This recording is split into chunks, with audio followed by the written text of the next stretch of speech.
Hello, hello, hello, and welcome to Woo Time, whether you're watching on Wallaby Wonders or Cosmic Vegan. I have actually been doing readings for you, but I wasn't able to publish them because I get the Sage's clearance before I published. And there was one reading that was particularly like a lot of warnings in it, but with no real solutions. So, it seemed to be a warning about excess of any kind, and saying that maybe things had reached a tipping point already where too much excess had been done, and things were just going to collapse basically.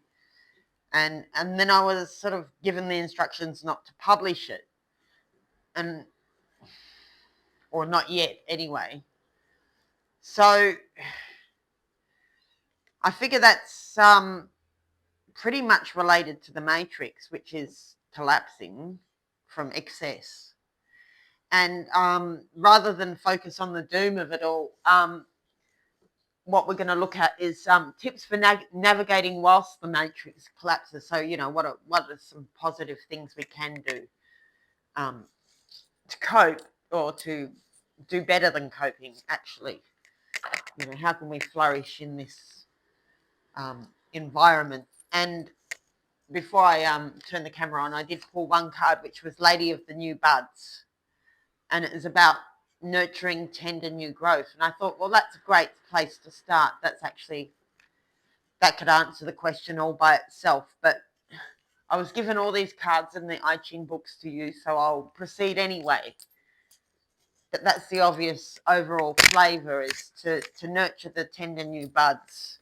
So rather than trying to save what is falling, just work on building the new thing. And apparently the new thing it needs a lot of protection and love and attention right now, because it is only in the beginning phase. So taking care of those details seems to be important. All right, Sage. So can we please have a hexagram related to this reading? Tips for navigating whilst the matrix collapses, which is the question that I got approved. I got approved all these books and decks and stuff. So, dear Sage, for the highest good of whoever clicked on this video, and the highest good of all, how to remain harmonious and evolve as the matrix collapses. How do we navigate? All right. Yeah. The last reading was a bit like bleeding red on the stock market or something, but I think that's already happened. So, and I think it was supposed to happen. I don't think I was supposed to publish the warning, because it was supposed to happen. There's just some things that are too excessive, like overinflated, let's say, in their evaluation, that just needed to.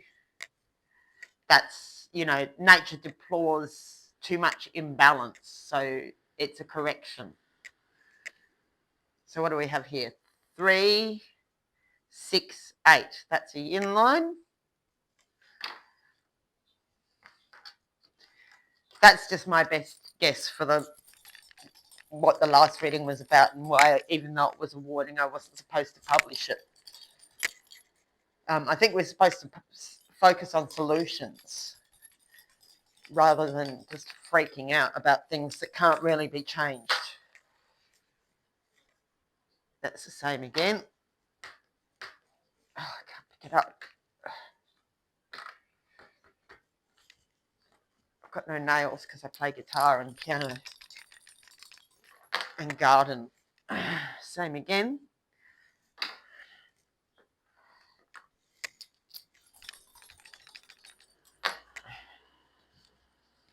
Same again.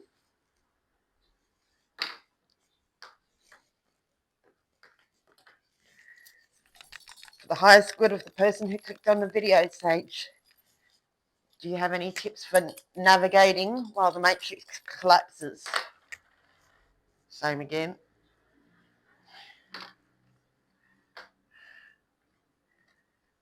So far we've got all yin lines that aren't moving. This is the last one. Okay.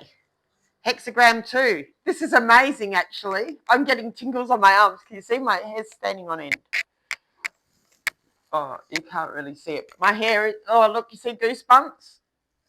I'm getting goosebumps because the last reading was hexagram 1, which was the creative with no moving lines. And I was telling you about how auspicious it is to get that. Well, this is hexagram number 2, which is the receptive with no moving lines. And that works perfectly with that card. So it's like opening yourself up to the seed of creation, you know, like you could use that even like in terms of reproduction, like the man does his bit, or the male principle, let's say the creative principle does their bit by sending forth the seed. Next, it's the feminine divine principle's job,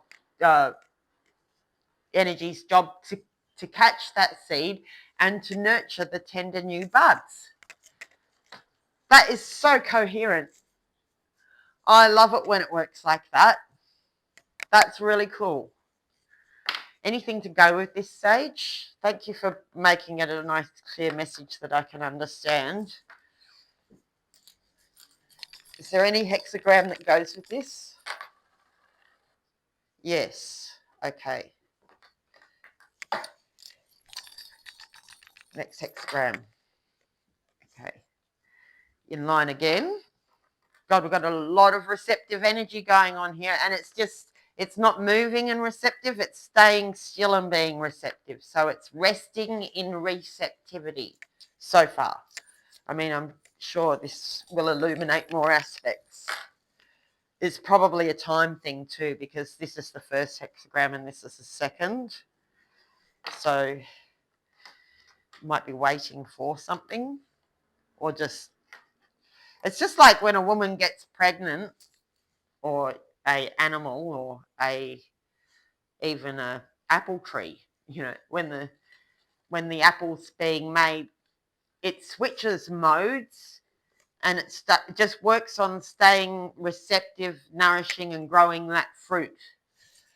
It's a different mode than if you're like being the active yang principle, which is all, you know, go, go, go, go, which was the last reading we had.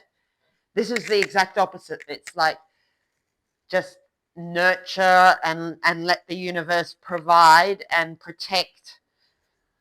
Hopefully there's a yang energy around to sort of create that protective space, which I'd say there is. Otherwise you wouldn't have been given this, you know, because one flows from the other. You can't have the yin in that resting receptivity if there's not good yang boundaries around to keep that safe space, or that it's just a space that's not likely to be interrupted by anything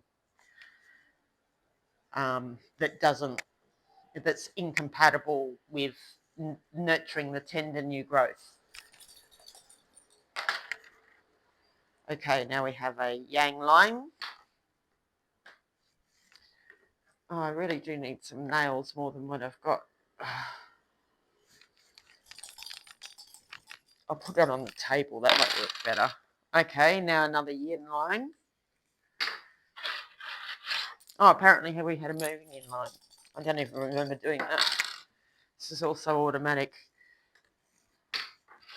Yang line. Oh, right, okay, so there's some obstacles on the path. And you've got moving line in the second place, which makes, so, okay, the next hexagram you get is 39, which is obstacles, which is like there's deep water and then there's a big mountain to climb. And the mountain's so big that it's like you can't get over it, you can't get around it. What are you going to do? And it usually just says to wait at the base of the mountain until you get the right idea. Usually help comes to you somehow. Somebody comes and helps you get around or under or over the mountain, or not need to go over the mountain. Find a different route, basically. So yeah, then it changes I can just, like, I can read all of this without needing to, like, I can just read it at a glance, but I draw it out for you. So the hexagram 39 changes to hexagram 48 with this second moving line, because the second line changes to its opposite. And hexagram 48 is the well, which at a glance basically says all is well. So even though there is this little bit of an obstacle, all will be well in the end. All's well that ends well.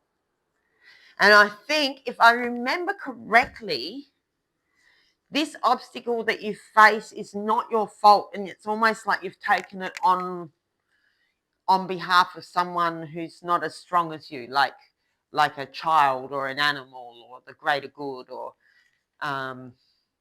like in the case of a legal aid person representing a client, or a doctor takes on their patient's trouble when they do surgery. It's kind of like that. It's like, so you've got some kind of difficulty you face, but it's not your fault. It's just a part of the work that you're doing, and somehow you're going to get through it and all will be well. So I guess the thing is not to take this obstacle too personally. It's just a part of what happens when you try to help, basically. No good deed goes unpunished in the Matrix. Like in the Devil's Playground, they don't reward you trying to help someone or something, or some greater good. That they often put obstacles in your path, so you're not to blame for that. You try and do good, and the Matrix makes it hard for you. Don't blame yourself. Don't think that you've done something wrong. You're probably doing something right, and all will be well in the end. So I'll read the I'll just read bits of the interpretations in the books, because I was given books for you.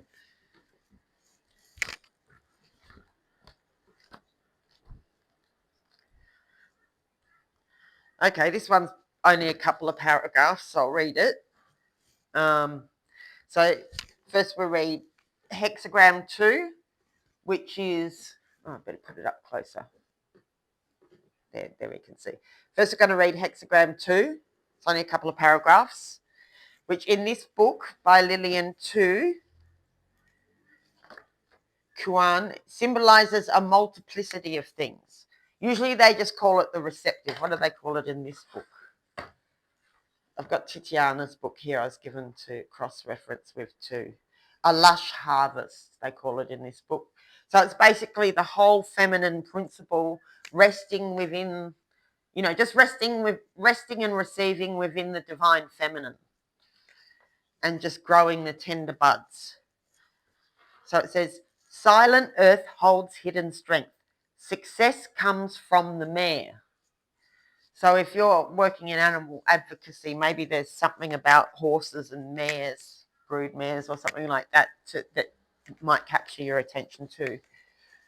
Okay, the receptive, Quan, signifies earth, the mother and the purest of yin energy. Yielding overcomes strength, and endurance brings resilience. The image of the mare belonging to the earth complements that of the dragon belonging to heaven. Both images that predict success belonging to heaven. Both images that predict success, and while Ching manifests the best of one's spiritual potential, Kuan manifests the best of one's material reality. Oh, cool. So, okay, I hadn't noticed that distinction before.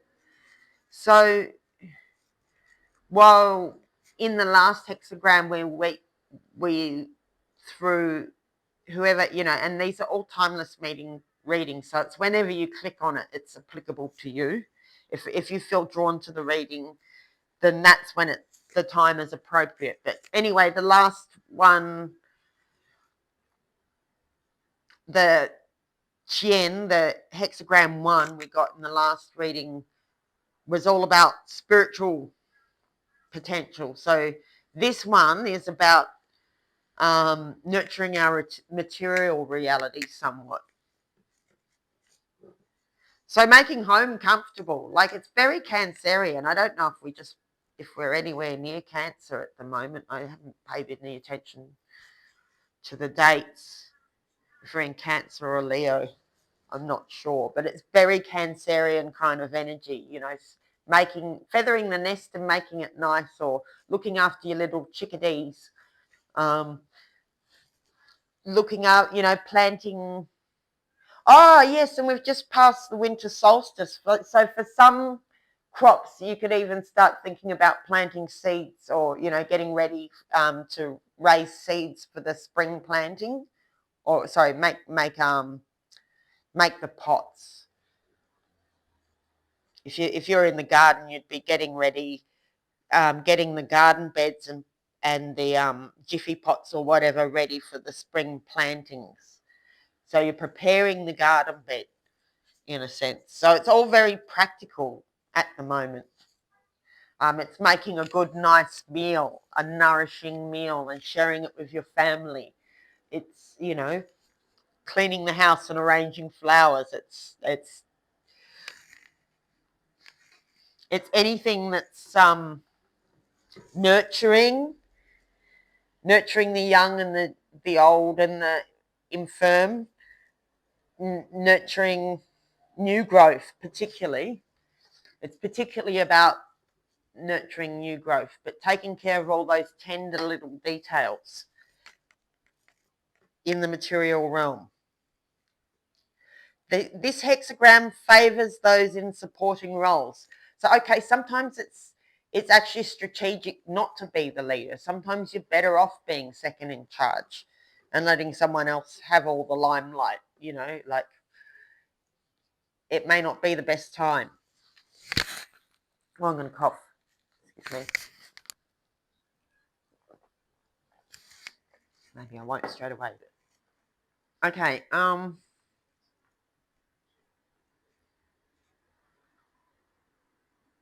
discard any feelings of partisanship or politics. Rise above factionalism and favoritism, right? So unity is very important under this hexagram. Whereas Chien, the previous hexagram, might be a lot about individuality and taking your own road and that sort of thing, like striking out on your own. This is more of a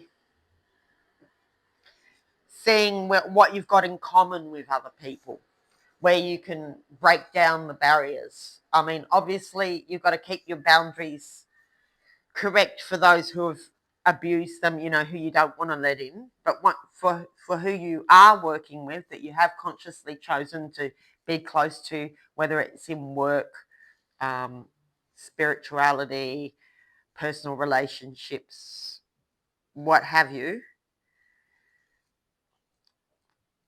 you want to work on those that you have chosen to work with, to dissolving the factionalism and politics and favoritism.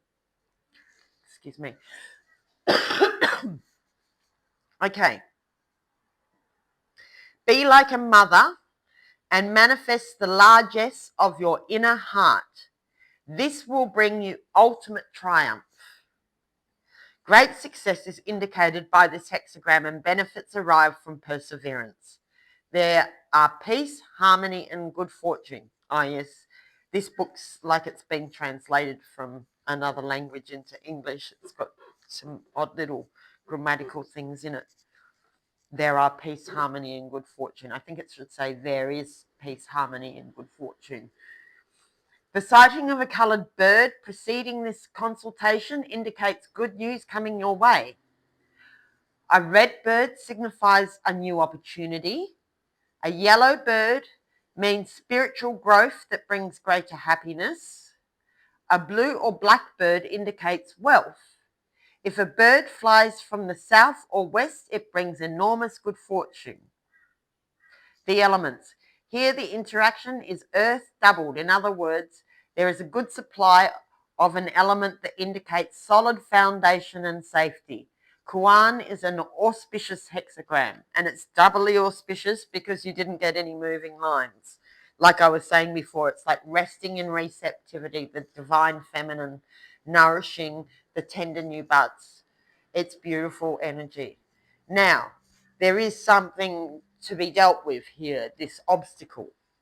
So we'll find out about this obstacle. Okay, so 39. So even within this situation, there is an obstacle. And here it says symbolizes grave danger.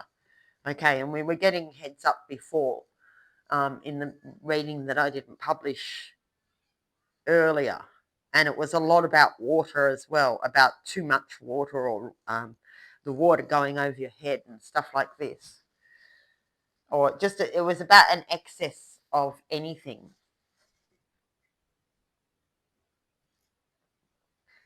So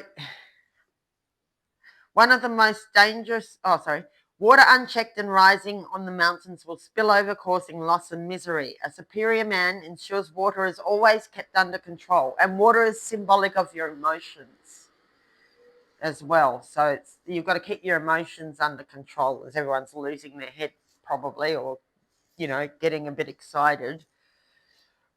The images of one of the most dangerous hexagrams in the I Ching. This is very strong warning that water is about to overflow, which is exactly what the reading was saying that I didn't publish. So, things are reaching their peak and they're about to give, sort of thing. The image of water at the summit of the mountain with a steep abyss ahead and water rising. This hexagram also implies many obstacles blocking your life right now. One of the solutions given is to face the southwest, sit northeast. This is a northern hemisphere book, so I'm not sure how the feng shui changes if you're in the southern hemisphere.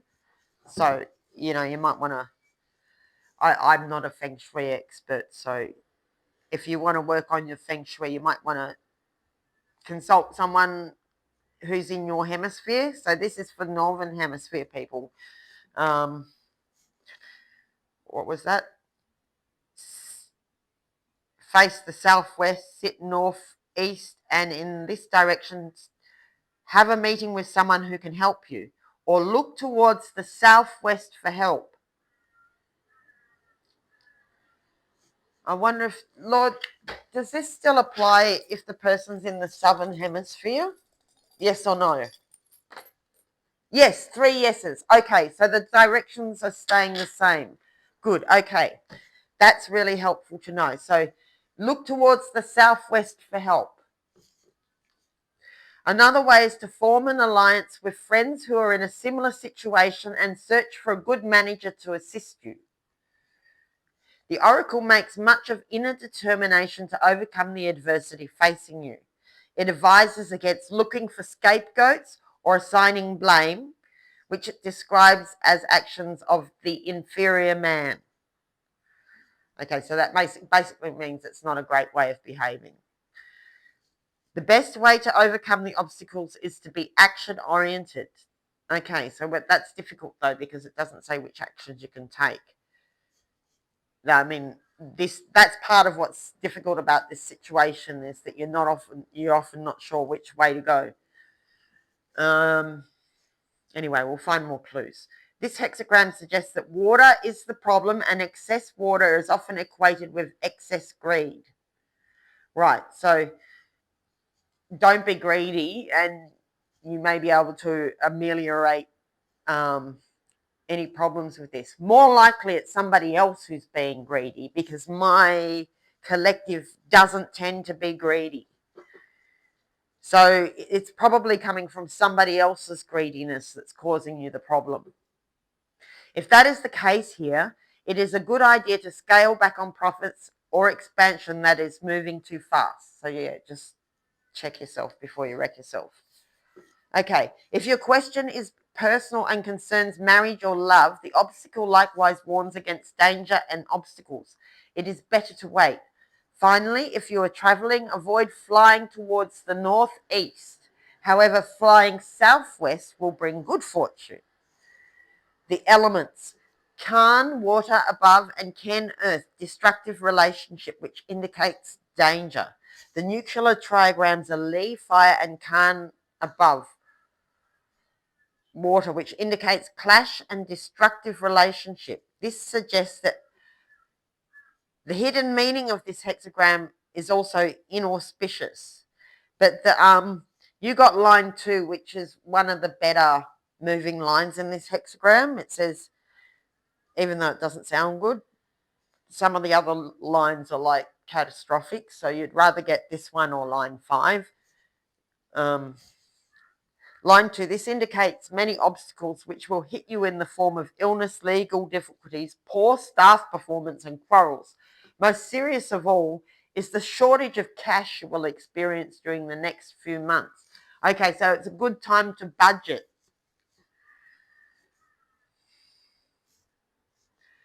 And then it says all will be well. Like 48 is about the well, which is also a public resource. Or maybe that's to do with the area that's being challenged. It could be the area that's being challenged. Anyway, we'll get some cards to help us through the obstacles. Hexagram 48, the well. Look deep into the depths of the well. This is the last hexagram. So this is what it's all leading towards, or where you end up resting at the end of this cycle. Or it's a clue to overcoming the obstacles. Yeah, that could be it. It's a clue, even though that works backwards.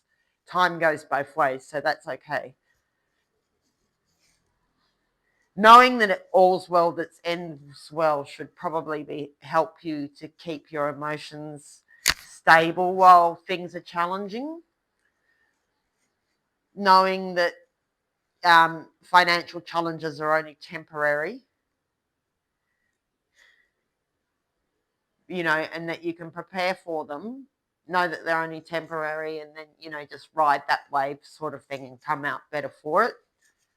I hope we didn't. Oh, no, yeah. I thought the computer ran out of time. Okay, so this look into the depths of the well.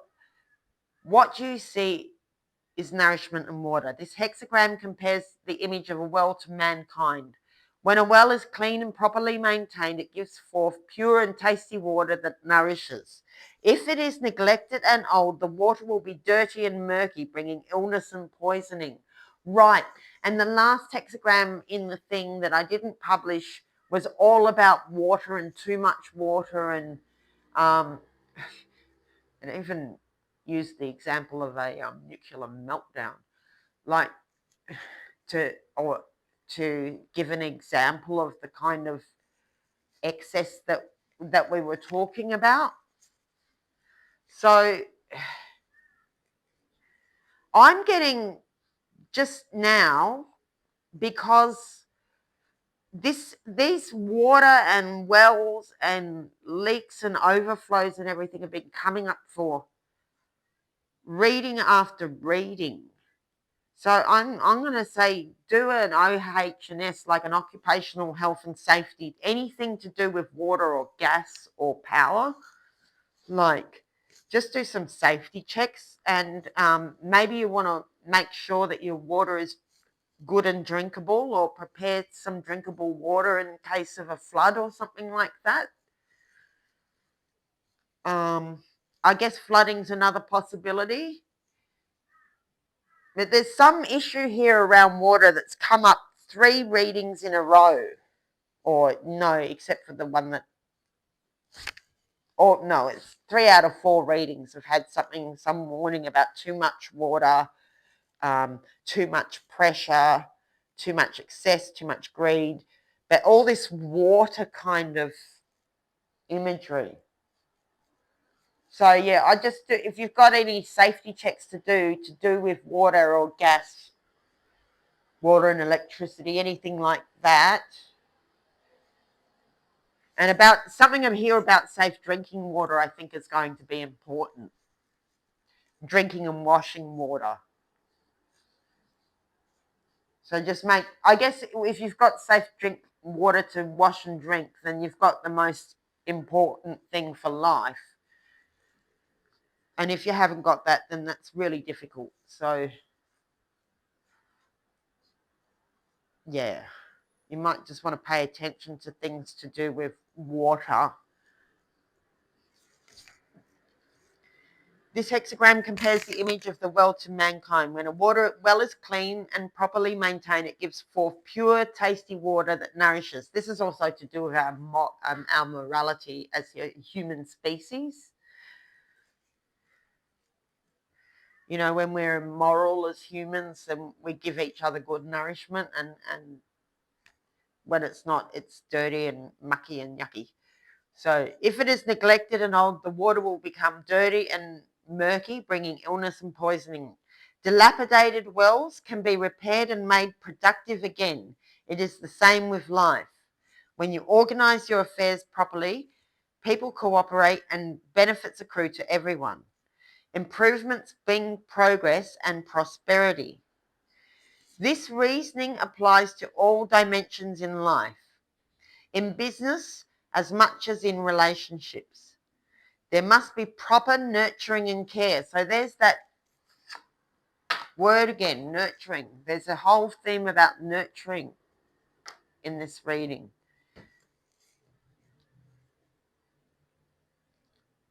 Effort must be made to ensure that life moves on smoothly. If you do not understand this, you could attract the kind of misfortune that will cause havoc in your life. Note that old wells are a source of danger. When the rope breaks, for instance, you will not be able to get water. So the superior man or woman always works diligently to improve his life. So I guess there's it's kind of a warning about stagnation and old wells that give you poisonous water, and water is also symbolic of emotions. So maybe that's, old places you used to go, the old watering hole, the pub you used to go to, if you do that sort of thing. I don't drink, but maybe the cafe where you used to go, or the community place you used to go is now become stagnant with poisonous emotional energy. You'd be better off finding a new well to draw from, that kind of thing. It's actually warning you against stagnant wells, I think, and drinking poisonous water, which could be poisonous emotions. So I'm going to say, it's probably a warning about, just stagnant energy, stagnant places, and situations in the 3D to do with water that are dangerous. Like, once again, and like we brought this up a couple of readings ago, bad plumbing could be dangerous, or leaky gas or whatever. I'll just read the moving line from this one too, just to see if we can get some more clues about hexagram 39, line 2. Hindrance, it's called in here. You're facing a difficult encounter and it would be better to back off. However, in this particular situation, you may have no choice but to push forward and encounter the struggle, as you are duty bound to do so.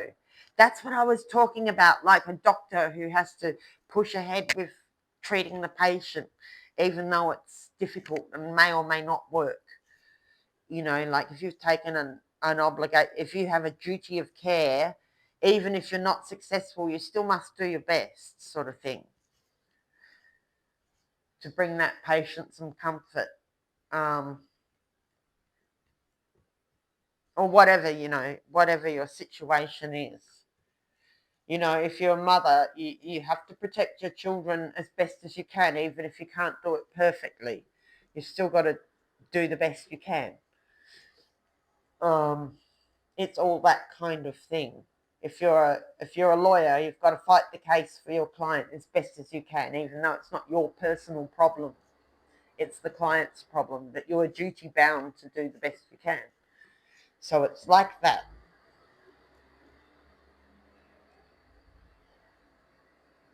So where were we? However, in this particular situation, you may have no choice but to push forward and encounter the struggle, as you are duty bound to do so.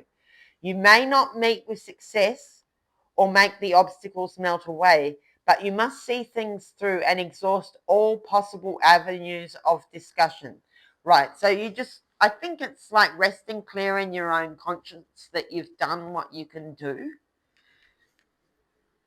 And once, you know that you've done your best, then you can sleep with a clear conscience, I think. That's all we can do is our best sometimes. And then whatever happens is what happens. You know that you were true to yourself and to your duty of care. Okay, so one helpful animal, please. Your sage. A helpful animal energy for navigating whilst the matrix collapses, probably from excess and breaking apart at the seams with pressure, because that was the kind of vibe in that other reading. It was like the pressure cooker that couldn't take it anymore or something, or the dam wall that breaks. Or there was a lot of water imagery though. It was actually quite ominous. But yeah, I don't get that it's my collective that's collapsing. I just get that the collapse of the matrix puts us under more pressure than we're used to. But it's basically, I think that the answer here that we get by rest in receptivity is just a way of not wasting energy, really. Trying to fix structures that are just bound to topple. Running around trying to chase after things that may be ethereal in their nature because everything's set to change anyway. We're growing a new thing now.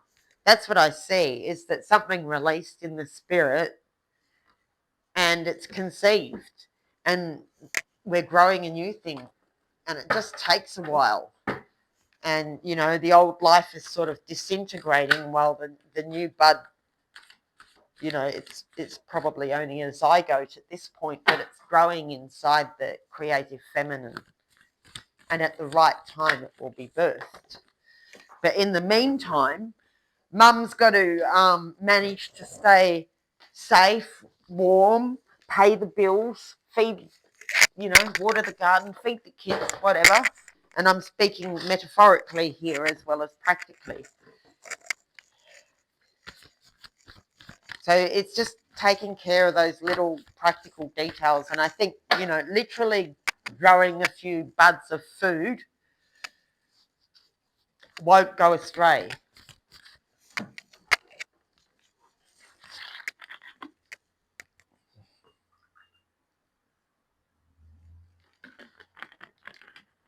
And it's definitely warning against getting involved with stale, stagnant, rotting situations, and greedy people are particularly dangerous, I would say, at this point. Anyone who behaves in a greedy manner is likely to cause problems.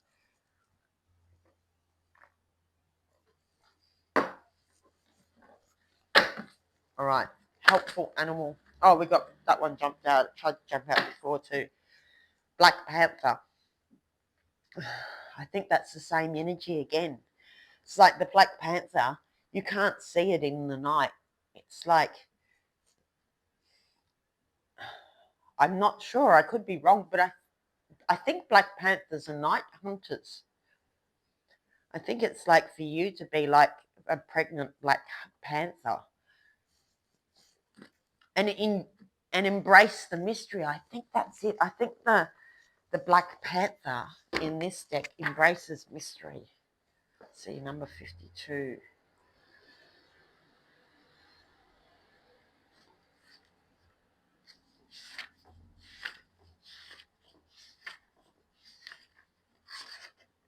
Embracing the unknown.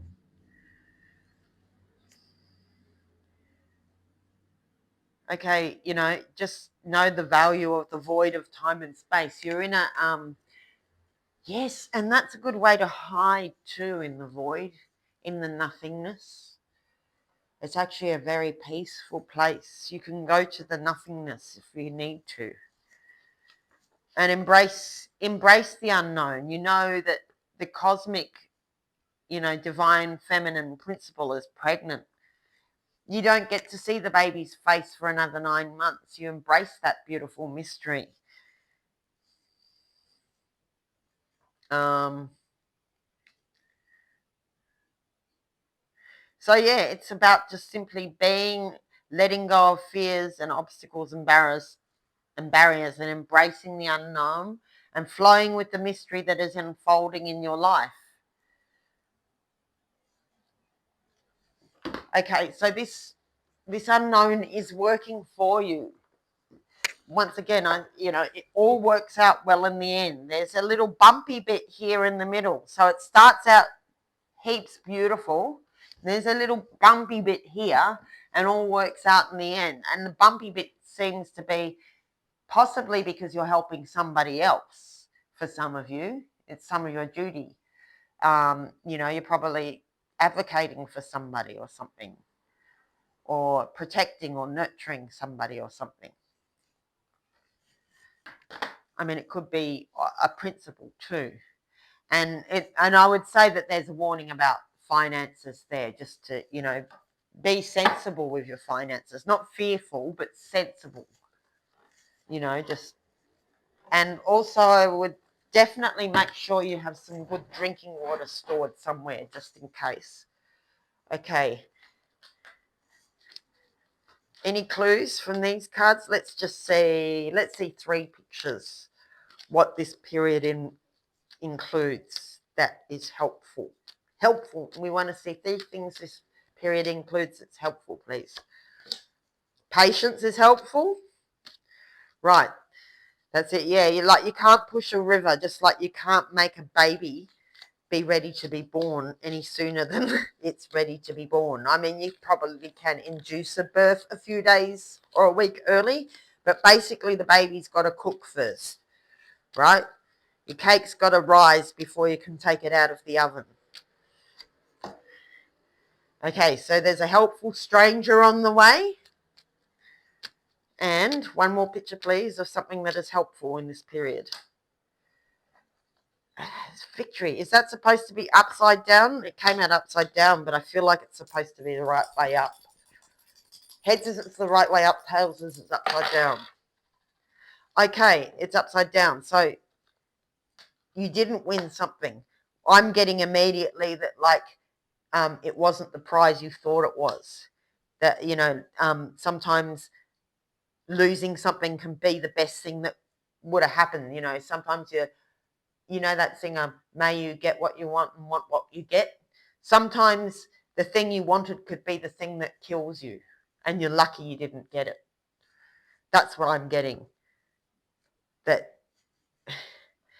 because it's this losing not having victory in some particular department is working for you. It wasn't a prize that you wanted, is what I'm hearing, and I'm getting shivers on my arm again. It wasn't a prize you wanted or needed, and you're better off not winning it. So I don't know what that is, but if you lose something you thought you were going to win, that's for you. That's protection kicking in, because it wasn't a prize you wanted. It probably had hidden strings or something. Okay, let's pull 2 from this deck. 2 helpful energies, please, Sage, during this period for the person who clicked on this video. Tips for navigating whilst the matrix collapses. 2 helpful energies for them, please. 2 helpful energies. Body care. Well, that's totally in alignment with everything that's been said so far. Of course, in order to nurture others, you've got to nurture yourself first. You've got to fill up your own cup first so you've got something to give. Well, I tell you what, when you're broke, a good night's sleep doesn't cost you anything. It's one of the best ways to save money on energy is to go to bed early and wake up early. Was it Early to bed, early to rise, healthy, wealthy, and wise. So yeah, there's plenty of things like drinking water. That, if you've got a good source of water, that's a very economic thing you can do. That will make you feel better, and basically won't cost you anything or won't cost you much. So yeah, I'm also getting like sitting in the sun and getting your 15 minutes vitamin D. That costs nothing. Going for a walk costs nothing. Putting your feet on the grass and feeling the grass or the bare earth under your feet, that costs nothing. Doing an oatmeal face wash, that costs 20 cents. So there's body care doesn't have to be expensive. Of course, if you've got all products and stuff, you might as well use them if you happen to have them already. But it doesn't need to be expensive, and it's totally in alignment with the whole energy of this reading of nurturing tender growth. Nurturing your own tender growth. One more, please. Trust. Okay, just trust. It's all right. It's all's well that ends well. Right? You're growing something beautiful here. And whatever it was that you didn't win, you didn't need it. You were better off without it. So there is one loss here, but don't take it to heart, because it's working as a protection for you. Relax into the mystery of the unknown. Embrace the night. Embrace your dark yin, mysterious energy. That's working for you. Like, we're not conceived in the light. We're conceived in the dark. That's actually the line to my song, Ready to Receive. In the dark, we are conceived. So, some of the most beautiful things happen in a mysterious space where nobody can see them. I'm also hearing secrecy is important. Secrecy is important for, like, if it's not, if you're not literally growing vegetables or babies or animals or whatever, you could be growing creative projects or businesses or something like that. And it's the same process. They need to be kept in the dark, in a tender, protected space until they're strong enough to be birthed. And it's just like, and allowed to develop in their own time. Like, give them let them be mysterious as they're developing, and their true form will be revealed in the end, at the end of the pregnancy, basically. But creative projects have a pregnancy as well, and business projects have a pregnancy as well. An equivalent. What do they call it? Research and development, or something like that. I don't know. Okay, so and it's not without obstacles or challenges, but you have everything you need to get through it. And you just do your best. And whatever's lost, that's on the cards. There is a loss on the cards here, but it's for your own good. And we don't know what that is. Everything works out really well in the end. Relax and rest in the divine feminine yin energy and receive this beautiful creation that was released. Grow it, nurture it. It's growing in you. And this doesn't matter, you can be a man and still be nurturing a creative project or nurturing a business or nurturing plans or whatever. I'll leave it there. I don't think there's any more to say. Collective, you have a wonderful day.